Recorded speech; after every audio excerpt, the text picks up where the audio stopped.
Om Namo Bhagavate Vasudevaya. Om Namo Bhagavate Vasudevaya. Om Namo Bhagavate Vasudevaya. Srimad Bhagavatam, Canto 1, Chapter 5, Text 19, translation and commentary by His Divine Grace A.C. Bhakti Vikasa Swami Prabhupada. Navai jano jatu katanchana brajen Mukunda sevyanyavad anga sangsmritim Smaran mukundam griupaguhanam pana Vihatum ichen na rasa graho janaha. Translation: My dear Vyas, this is Narad Muni speaking to Vyas. My dear Vyas, even though a devotee of Lord Krishna sometimes falls down somehow or other, he certainly does not undergo material existence like others, fruitive workers, etc. Because a person who has once relished the taste of the lotus feet of the Lord can do nothing but remember that ecstasy again and again. Purport: a devotee of the Lord automatically becomes uninterested in the enchantment of material existence because he is rasagraha, or one who has tasted the sweetness of the lotus feet of Lord Krishna. There are certainly many instances where devotees of the Lord have fallen down due to uncongenial association, just like the fruitive workers who are always prone to degradation. But even though he falls down, a devotee is never to be considered the same as a fallen karmi. A karmi suffers the result of his own fruitive reactions, whereas a devotee is reformed by chastisement directed by the Lord Himself. The sufferings of an orphan and the sufferings of a beloved child of a king are not one and the same. An orphan is really poor because he has no one to take care of him, but a beloved son of a rich man, although he appears to be on the same level as the orphan, is always under the vigilance of his capable father. A devotee of the Lord, due to wrong association, sometimes imitates the fruitive workers. The fruitive workers want to lord it over the material world. Similarly, a neophyte devotee foolishly thinks of accumulating some material power in exchange for devotional service. Such foolish devotees are sometimes put into difficulty by the Lord Himself. As a special favor, He may remove all material paraphernalia. By such action, the bewildered devotee is forsaken by all friends and relatives, and so he comes to his senses again by the mercy of the Lord and is set right to execute his devotional service. In the Bhagavad Gita, it is also said that such fallen devotees are given a chance to take birth in a family of highly qualified brahmanas or in a rich mercantile family. A devotee in such a position is not as fortunate as one who is chastised by the Lord and put into a position seemingly of helplessness. The devotee who becomes helpless by the will of the Lord is more fortunate than those who are born in good families. The fallen devotees born in a good family may forget the lotus feet of the Lord because they are less fortunate, but the devotee who is put into a forlorn condition is more fortunate because he swiftly returns to the lotus feet of the Lord, thinking himself helpless all around. Pure devotional service is so spiritually relishable that a devotee becomes automatically uninterested in material enjoyment. That is the sign of perfection in progressive devotional service. A pure devotee continuously remembers the lotus feet of Lord Sri Krishna and does not forget Him even for a moment, not even in exchange for all the opulence of the three worlds. Navai jano jatu katanchana vrajen Mukunda sevyanyavadanga sangsmritim Smaran mukundam griupaguhanam punar Vihatam ichin na rasa graho janaha.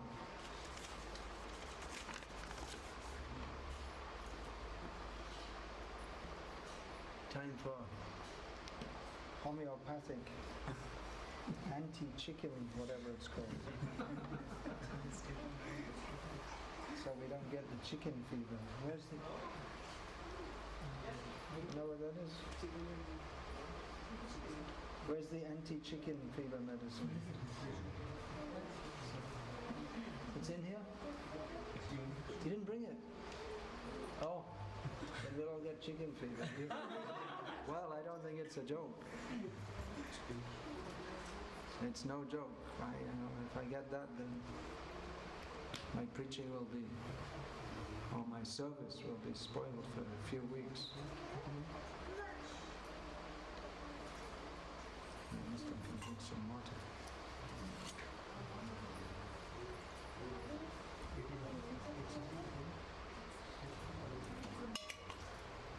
Navaijano jatu katanchana brajen mukunda sevyan nivadanga samsmritim smaran mukundam ryupaguharam puna vihatam ichen narasa graho janaha. My dear Vyas, even though a devotee of Lord Krishna sometimes falls down somehow or other, he certainly does not undergo material existence like others, fruitive workers, etc. Because a person who has once relished the taste of the lotus feet of the Lord can do nothing but remember that ecstasy again and again.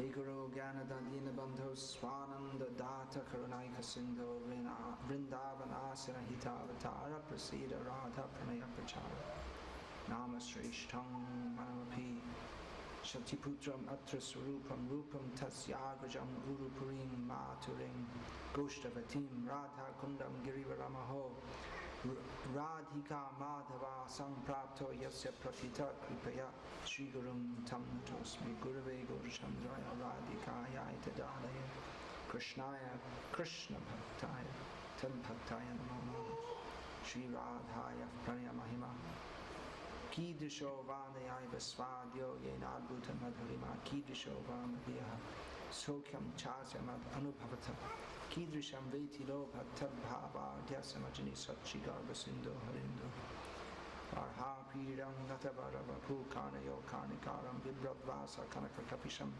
Vajayantin Chamalam Randran Venor Adhara Sudaya Purayan Gopa Vrindaya Vrindaranyam Swapadaramanam Pravisham Kiti Kirti Hare Krishna Krishna Krishna Hare Rama Ram Ram Hare Hare. This verse states that if a devotee of Lord Krishna falls down, he does not suffer like others, fruitive workers. Fruitive worker means one who works in this world to get some result that he can enjoy. That's called a karmi, or more specifically, sakama karmi. More or less everyone in the world is busy working for what I can get so I can enjoy it. A devotee is in a different consciousness. Devotee's consciousness is Krishnarte Akila Cheshta. Everything should be done for Krishna's sake.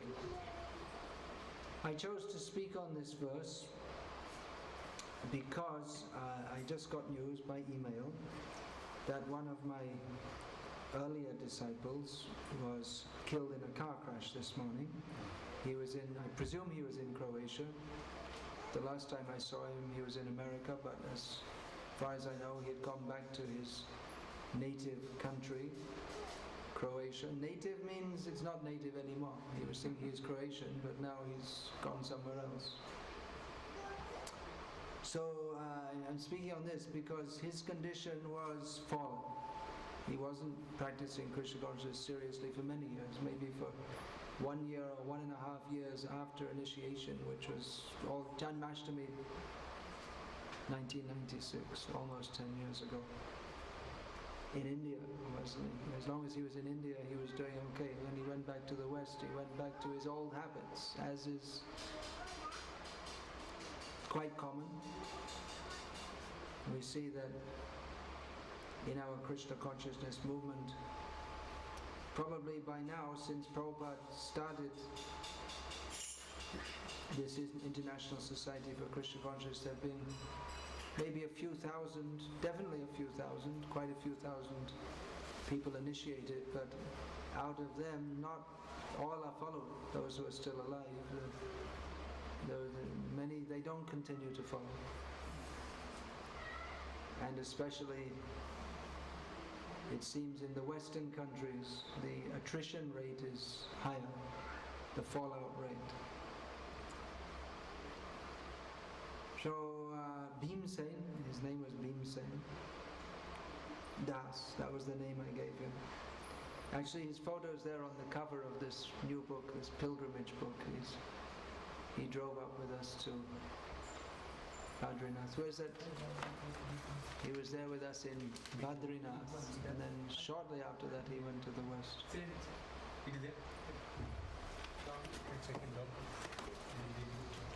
Well, anyway, you won't see much. Okay.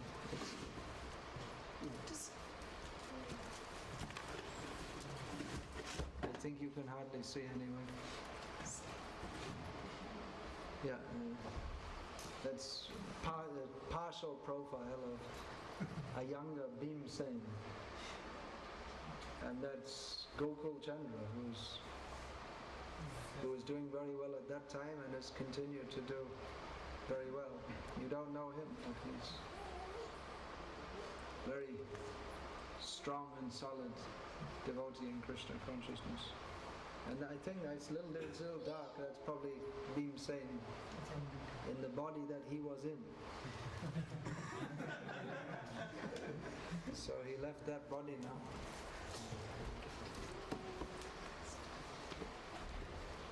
Before coming to Krishna consciousness, he had been a bit of a rowdy in bad association, and he went back to that kind of association. He was involved in taking drugs, and not only taking but selling them also. So he wasn't in a very good condition. But nonetheless, he kept contact with devotees. And he was never offensive to devotees. And he came to see me in Croatia a few years ago and he married, and he brought his wife, who actually became a very good devotee, much better than him actually in many ways.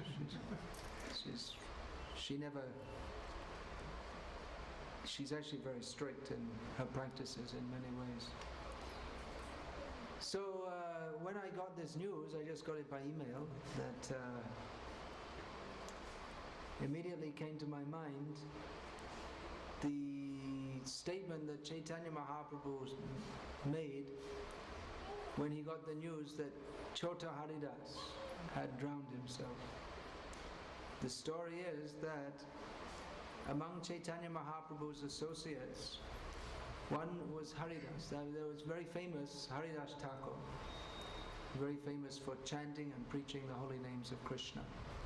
Another Haridas, he was called Chota Haridas because he was junior. He was not in age and status. He was called Chota Haridas. So he was very dear to Chaitanya Mahaprabhu, and he was especially expert in singing, which is a good asset in a movement which is based on singing. Our Krishna conscious movement is based on chanting the holy names of Krishna, singing the holy names. So if one can sing nicely, that's very good. Of course, this kind of show-off, ustadi and all this kind of thing is not wanted. That one simply all this kind of this showmanship is not wanted. But if one can actually sing sweetly for the pleasure of the Lord instead of his own self-glorification, then that is pleasing to the Lord. And of course, even if one doesn't sing very sweetly, if one's intention is pure, then that is better kirtan than one who can sing very nicely. Nevertheless, in Krishna's pastimes, singing, dancing, these are the central and essential activities, and it's done very naturally and expertly. So Chota Haridas was a singer, one of the kirtaniyas for Chaitanya Mahaprabhu. the narration is given in Sri Chaitanya Charitamrita that another of Chaitanya Mahaprabhu's devotees living in Puri, his name was Bhagavan Acharya, he had invited Chaitanya Mahaprabhu to take Madhyanam prasadam, midday prasadam with him. So the system was that they were living in Puri, so they would take prasad from the temple, Puri Jagannath Prasad, and Madhyanam. Nowadays the main meal of Jagannath comes out later, about 3:30, something like that. But Chaitanya Mahaprabhu is saying Madhyanam, which means more like 12 o'clock. So, and those who are Brahmin by caste, as Bhagavan Acharya was, they would also cook something at their home. So Bhagavan Acharya, he knew that Madhavi Devi, another devotee, she had very first-class rice. So he wanted to get some first-class rice, and he sent Chota Haridas to beg some rice. You please give some rice. Prabhu is coming. We shall cook and distribute that to him. Now, Madhavi Devi is described as being one of the 3.5 most intimate associates of the Lord. Among them, Ramananda Rai and Swarup Damodar are very famous. They're mentioned very much, and there's very little mention of Shiki Mahiti, who's the third, and the half is Madhavi Devi. Exactly why it said half is not explained, but we can imagine that because Chaitanya Mahaprabhu is a sannyasi, he didn't much associate with her. Not on the same intimate level, but it's described, she was the sister of Shiki Mahiti, and it's described she's very old and renounced. But Chota Haridas went there and he begged some rice. And he brought it to Bhagavan Acharya and he cooked it and offered it to Mahaprabhu. So when Chaitanya Mahaprabhu came, he took his lunch prasad, he said, he commented, the rice was very nice. Who provided the rice? And Madhavi Devi. And who went to beg that rice? Who got that from her? Chota Haridas. So, all right, very nice. So he went back to his place and he told Govinda, his servant, that from now on don't ever allow Chota Haridas to come and see me. So that order was given, and devotees were wondering why, and Chaitanya Mahaprabhu said, I cannot tolerate someone who is supposed to be a Vairagi. Chota Haridas is supposed to be a Vairagi, but if he has this contact with women. Now Prabhupada explained, that we've never seen it elsewhere, but Prabhupada explained that when he went to see Madhavi Devi, there was some young woman there, and he had some lustful feeling towards that young woman. Otherwise in Chaitanya Charitamrita it's not explained more. It specifically stated that Madhavi Devi was very old and renounced. So Chota Haridas was banned from seeing Chaitanya Mahaprabhu, and the devotees, they tried to say that, they tried to placate Mahaprabhu and say that he made some fault and you can forgive him. Chaitanya Mahaprabhu said, my mind will not allow me. And if you press this more, I'll leave Puri and you won't ever see me again. This was whenever devotees tried to push Chaitanya Mahaprabhu to do something, he would say, all right, you want like that, but you won't ever see me again. I'll go. You want? I don't want. Then they would not press it anymore. So then the devotees they advised Chota Haridas that what can you do? His mood is not changing. You simply offer him obeisances from a distance. When he comes to the temple, he would come daily from the Gundicha, the house of Kashi Mishra, to come to the temple of Jagannath. When he comes, you offer obeisance from a distance, and you just wait and hope that in due course of time his mood will change. So this went on for 1 year, There was no sign of any change in Mahaprabhu's attitude, and then Haridas was not seen anymore. And eventually the news came that he had gone to Prayag and drowned himself. And when that news came to Chaitanya Mahaprabhu, who it could be said was the cause of drowning him, of pushing him to suicide, Chaitanya Mahaprabhu's response was, Svakarma phala bhuk puman. Everyone gets what they deserve. That was what he said. So, what is that?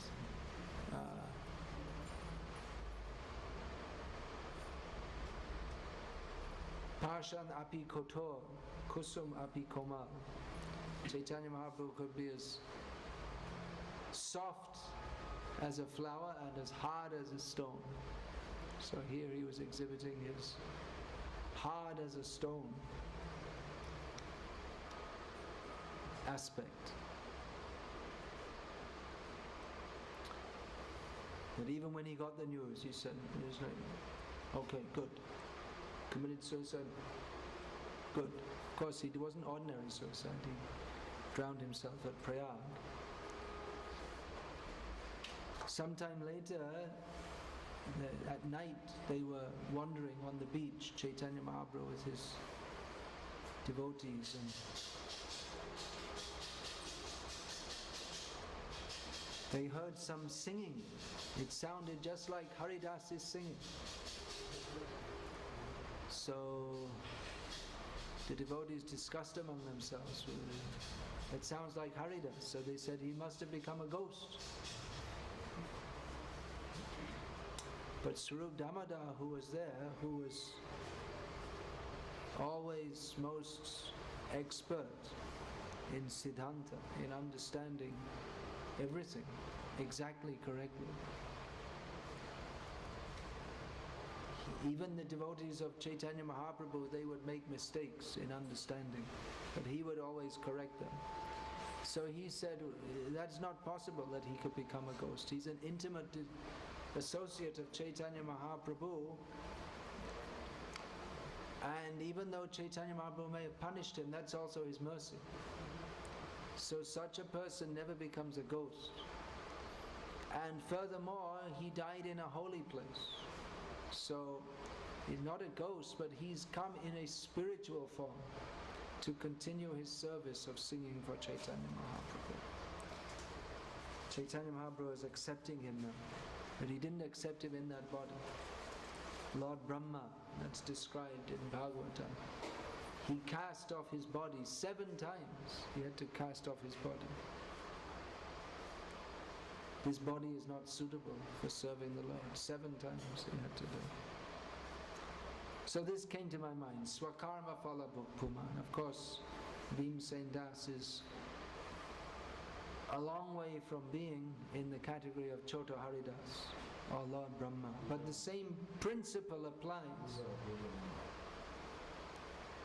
That one who has taken to bhakti is under the special protection of the Lord.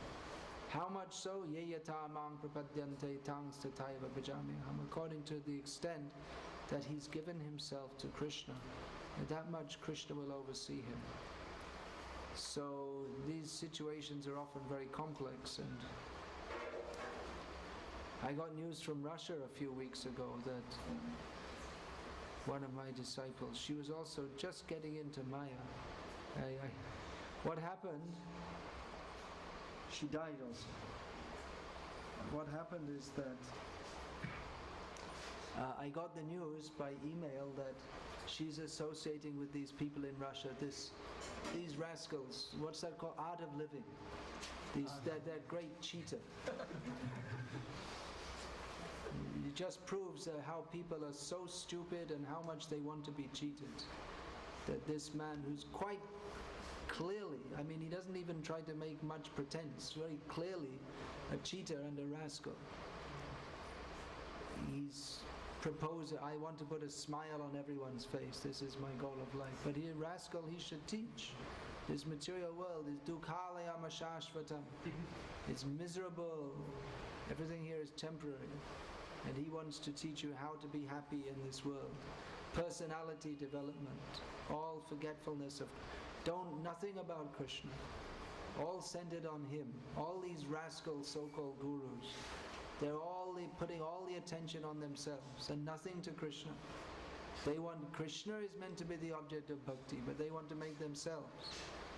So they're all rascals, they're all going to hell with their followers, and people are very anxious to follow them. So this one disciple of mine, Purnamasi in Russia, I got the news that she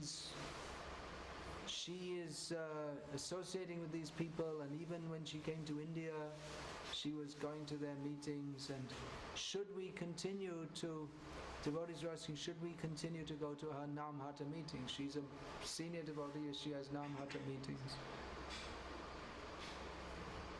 in her house. So I wrote back and said that, well, she has to choose whether she wants to follow him or to follow me. She can't be the disciple of both of us. I can't allow that. I can't allow any compromise with this rascal. So anyway, I knew that one thing I knew, that she never listened to anything I said, and she never read Prabhupada's books, even if she made a show of doing so.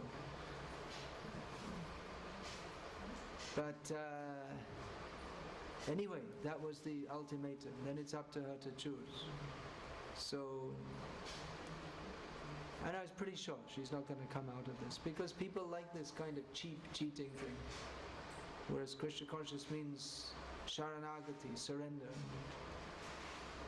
People, it's within the Krishna conscious movement, it's a constant battle to stop people converting it into something like the art of living.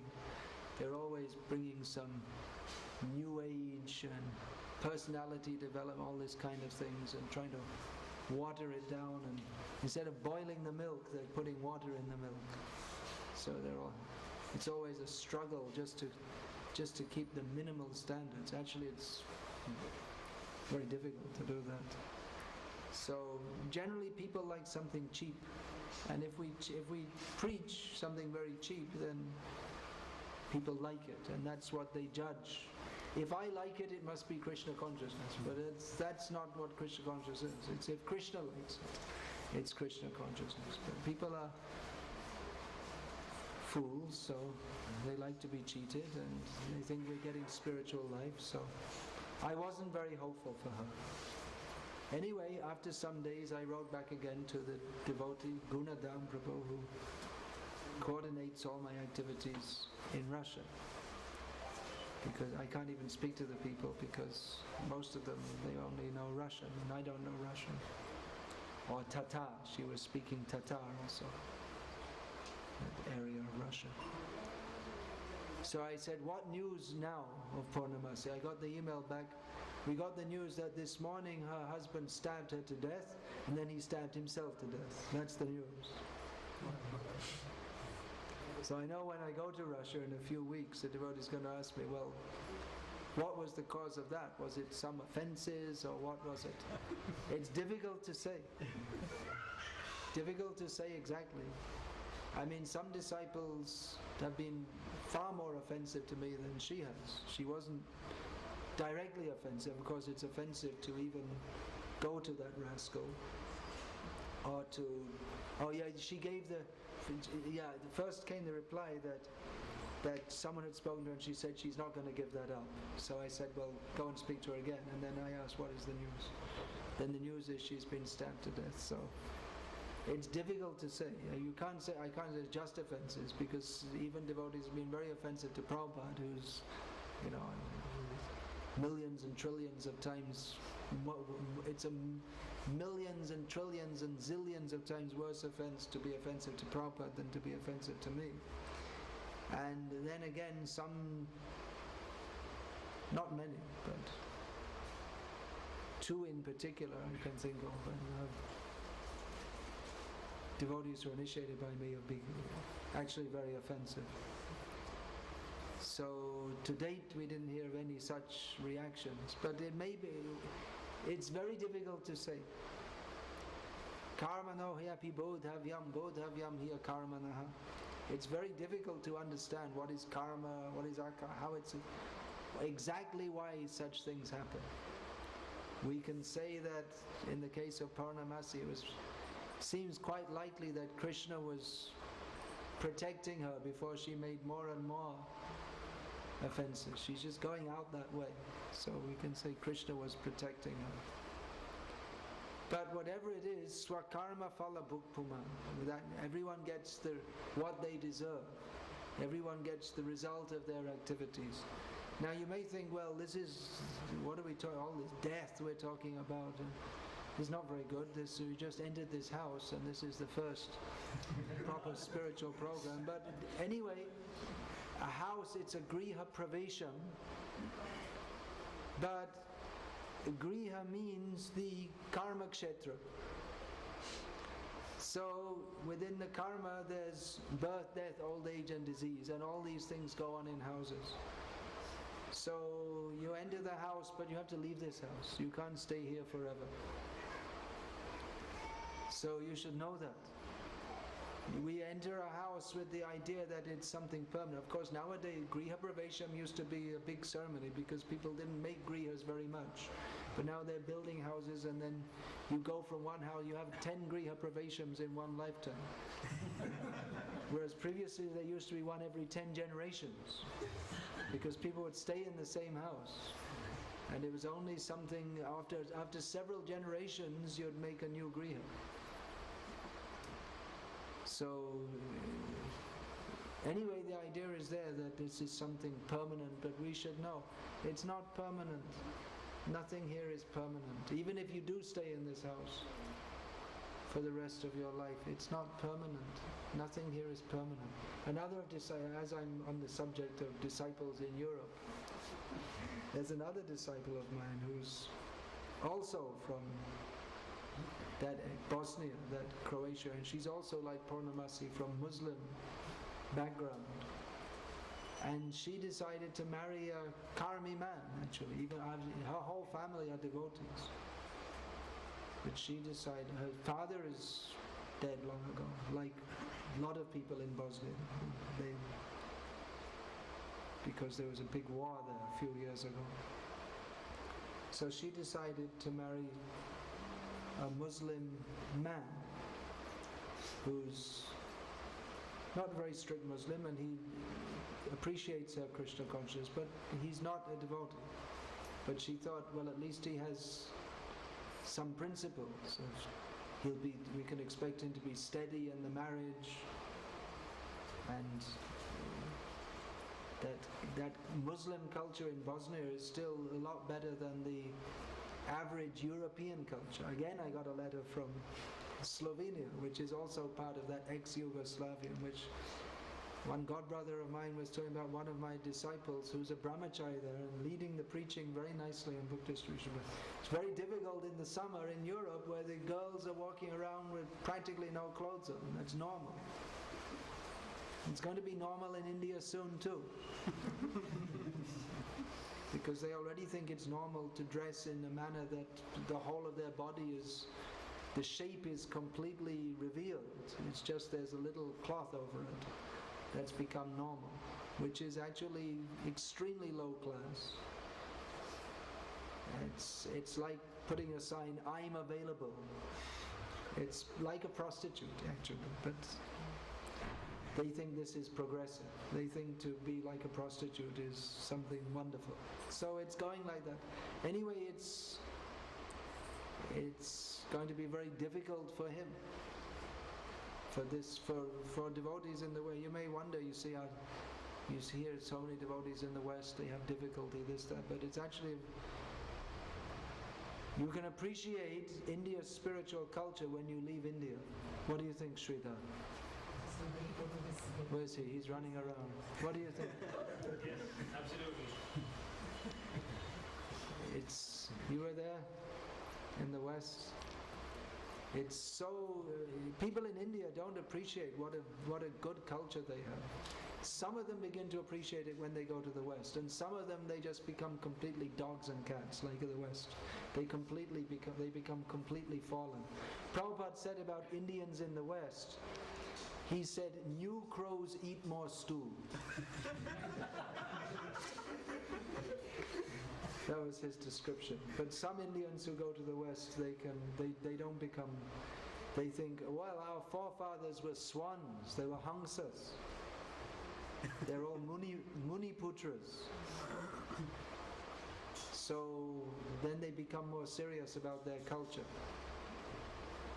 So anyway, it's the Western culture which India is very anxiously following. Is culture is not at all culture. It's the antithesis of culture. So actually Islam in many ways, I appreciate this. Khomeini, he said, what is it? America is the great Satan. And America is very anxious to bestow the gifts of modern civilization on Iraq and Afghanistan and all these countries. They don't want it. Many of them, they don't want it. They prefer their old culture, which is, and I can appreciate that actually in many ways. I mean, I'm not pro-Islamic per se, but it's a fact that wherever the Western civilization comes, family life is totally spoiled, pornography is everywhere, women walk around, women are just, by the age of 13, 14, they're already spoiled, as the euphemism is. There's no, it's common to have 5 or 6 marriages and divorces. It's a normal thing. So many of them, they don't like this. Another of my disciples, she was in Saudi Arabia. Her husband was there, and she was saying that it's the law of the country. She's a Hindu, but she has to go around in burqa when she goes outside. She said, actually, it's very good. It's much better than walking around and all the men. She didn't explain exactly, but I can understand that better than having all the men looking at you in a burqa, then they don't bother, because that's the idea of a burqa. You can't see what's underneath.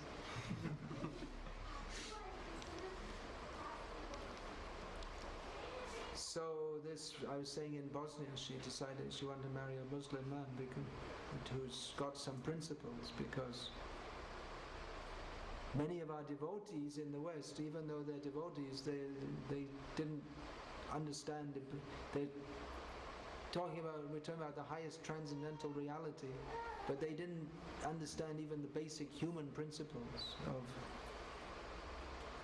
what are no illicit sex. That's a very difficult one in the Western countries, and increasingly so in India also,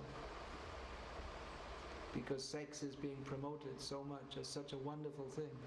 Although, as Prabhupada pointed out, the dogs and the cats, they're also doing it. So they're promoting it. So everywhere you look, there's huge billboards everywhere of just promoting lust. That's all. Everything is sold with a picture of a beautiful young woman. So they're promoting that more and more. Dog and cat culture. So that's life in India today. So, swakarma phala bhukpuman, that's true on an individual level. You get what you deserve. That's true on a mass level also. So we can expect there will be very severe reactions for all this sinful life. People are asking, this tsunami, how is it? If there's God, how is there so much suffering? My question is, how come there's only one little tsunami? That whole east coast that's full of hatcheries. If you drive down from Vijayawada to Chennai, you'll see AP is full of hatcheries. They're torturing chickens and killing them. They were saying now because of this bird flu, they killed lakhs of chickens. So people think, oh, they killed lakhs. Anyway, they were going to be killed. There's not a chicken in India that takes birth that dies naturally unless it gets. Every one of them gets their throat cut. So you're not expecting some reaction. Reaction must be there. So everyone gets what they deserve, That is the justice department, Krishna's justice department. Maybe you've seen this book, The Laws of Nature and Infallible Justice. But there's another department also that's called the mercy department. Not just justice. Justice is blind. That's the picture. The picture is there. The statue with the blindfold. The idea not foolish, but it means nirapeksha.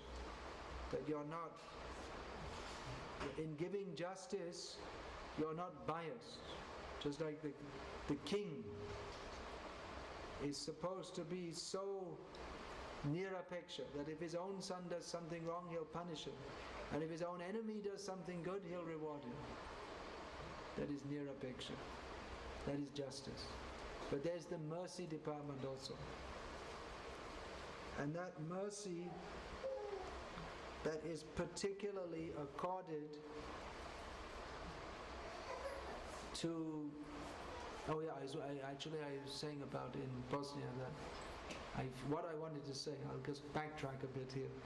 So she was saying that I'm going through my life, but I see it's, in many ways it's like a dream, it's a duty I have to fulfill to my husband and my children, but it's all very temporary, it's all going to be finished. She's just younger, she's less than 30 years old, but she has that vision. Everything here is temporary. So griha pravesha means you're not going to stay anyway. Everything here is temporary. That consciousness should be there. Okay, so back to swakarma phala bhukpuma.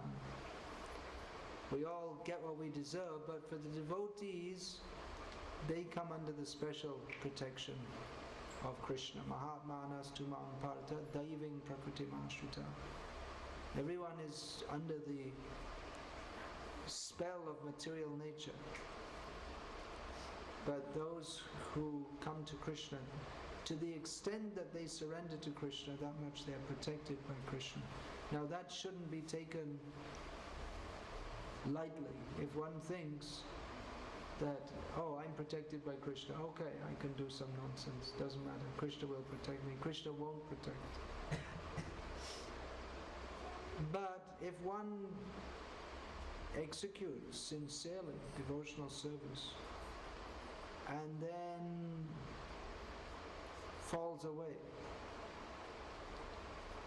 whatever they did in bhakti, that is their eternal asset. Neha vikranashosti pratyavayana vidyate svabhavapyasya dharmasya trayate mahato bharat.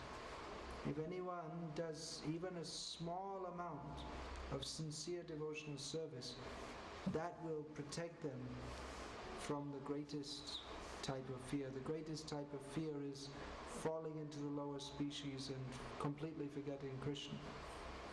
One who's come into the circle of Krishna, we may forget Krishna, but Krishna doesn't forget us.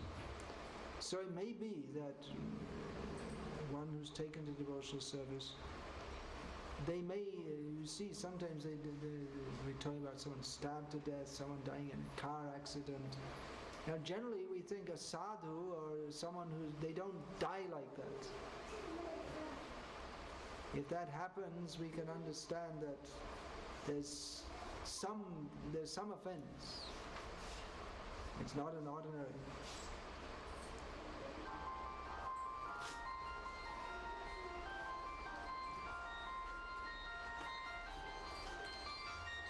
Watch out, it's an offense to have your cell phone on during the class.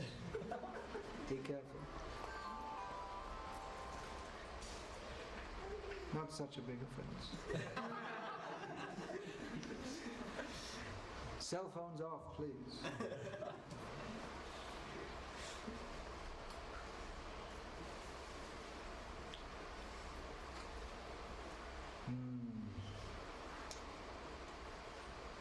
So that's generally understood to be some sinful reaction. In the case of a devotee,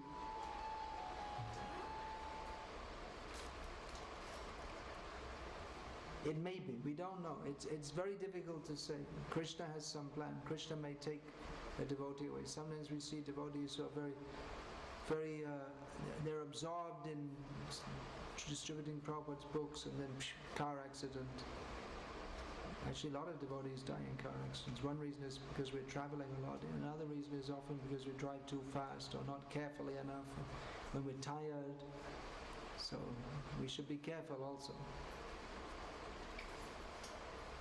Exactly why it's difficult to say, why a devotee should live in such circumstances, but at the same time we should know that they're not outside Krishna's, but devotees are within Krishna's protection. It may be some offense, it may be that Krishna wants to finish off whatever trace of sinful reaction may be there and take them to him, whatever it may be. Tamal Krishna Maharaj passed away a few years ago in a car accident, and a lot of devotees expressed, how could that happen? What's the answer? I don't know, but Krishna knows. There's no doubt that Tamal Krishna Maharaj was very dear to Srila Prabhupada. My feeling is that Prabhupada wanted to take him to him.